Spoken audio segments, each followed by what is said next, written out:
It's the official Aerosonic here, and today I'm going to be teaching you how to make a Flux Pavilion style bass, commonly used in I Can't Stop, I Still Can't Stop, Scientists. Trying to think of some more songs it's used in. It's used in quite a few songs. It's his main bass that he usually uses. Not the high-pitched formanty one, but the one that sounds a bit like this.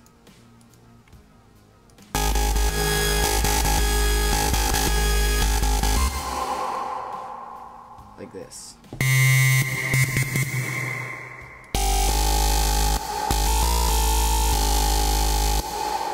And there's a few different parts to this bass. So this is first part. This is the thing that gives the most of the power to it. And then I have another overlay just to give it a little more high frequencies over here. And of course you need your sub bass right here. Sure, if you can hear this, you should get some headphones on so you can hear better. So you don't already have them on. And those combine to create the bass. So let me just jump right into Massive.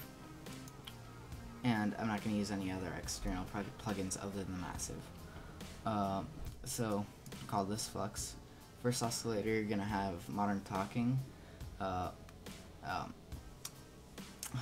on WT position, intensity, and just a little bit down on the amp. Set its spectrum, and leave everything else alone. Second one, you're going to use a dirty needle. Bring it down an octave. Take the wavetable position to 0, intensity to 0, and amp just a little bit below full.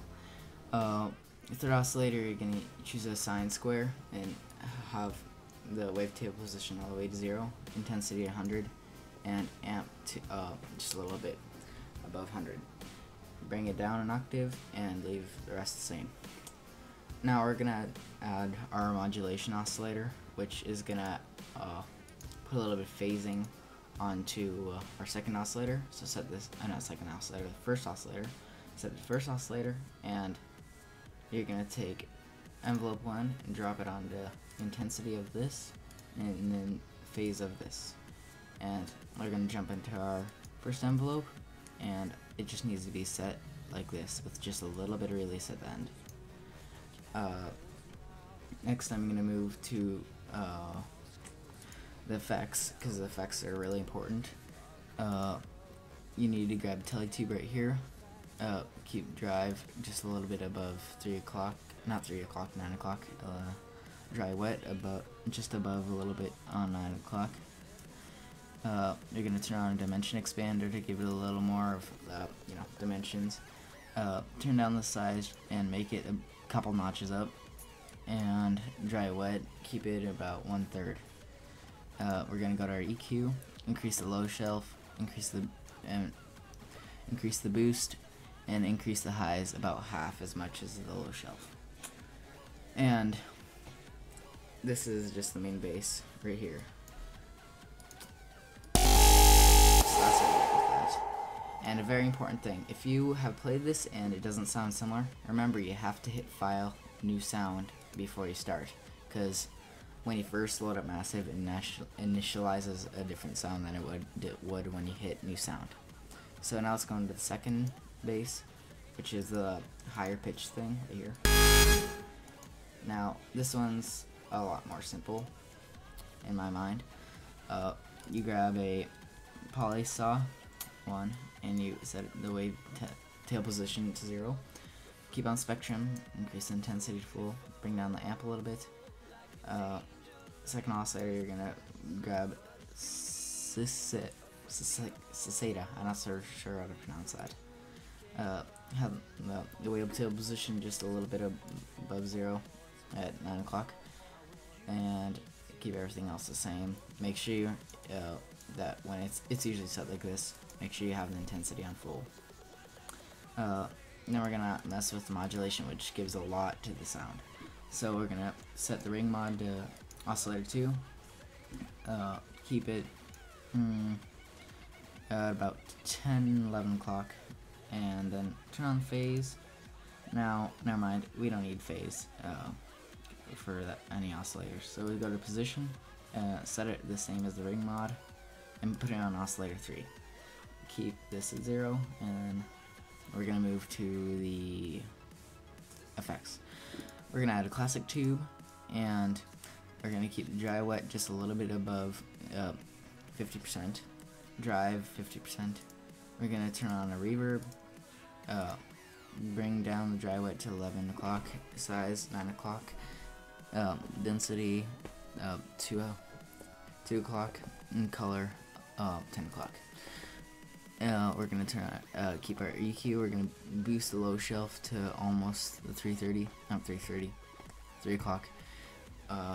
Increase the boost a little bit to 1 o'clock. Keep the frequency the same. High shelf we're going to put to around 2 o'clock. And then I almost forgot. You need an insert right here with the bit crusher, which I'm not so sure what that adds. Here it is without it, and here it is with it. It just adds a little bit more grittiness to it, so just turn on the bit crusher, increase the dry wet, and increase the crush all the way. Okay, now we're going to move into the sub bass, which is a really important part of this. Make it a bit more heavy. So this one's really simple. I call it Devil Sub because I used it for Skrillex. This is just a sine wave. Set the wavetable position to 0, intensity full, amp full. Keep this at 0. Or you can move it down depending on which octave you want to play in. Add a envelope to it. Set the envelope up 1. No, I don't want to say 1 semitone. Not so sure. Just one little tick over here. Now add a LFO to the second modulation on the pitch and put it up to 0.25, which will just make it have a little bit of phasing. Not phasing, but pitch variance to give it a little more, style.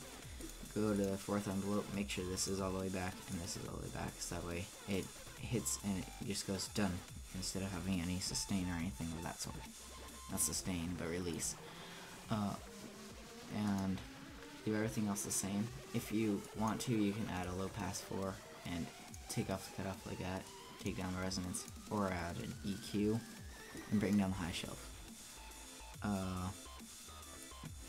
And that's how I created a Flux Pavilion bass. And here's what it sounds like so far. I'm using it for a new song I'm coming out with. It's called Atomic, and if you want to listen to that, it's going to be in my video channel later. And here's just something that I did with it.